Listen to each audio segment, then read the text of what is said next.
আসসালামু আলাইকুম প্রিয় দর্শক, আমার ফেসবুকে যারা নতুন আছেন, পুরান আছেন সবাইকে ধন্যবাদ জানাই এবং এই খুশিতে আমার একটা ভিডিও ভাইরাল হইছে, আরও জানি হয়।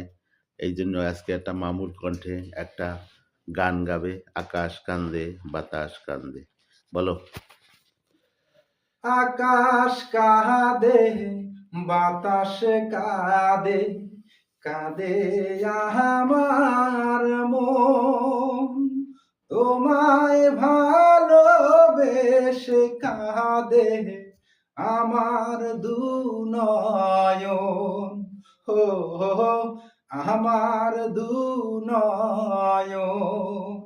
আকাশ কাঁদে বাতাস কাঁদে কাঁদে আমার মন, তোমায় ভালোবেসে কাঁদে আমার দুই নয়ন। হো হো আমার দুনয়ন। ভিডিওটা লাইভ শেয়ার করিয়েন। মামুর গানটা কেমন হয়েছে জানাবেন, একটু সবাই শেয়ার করবেন। ধন্যবাদ। ওকে।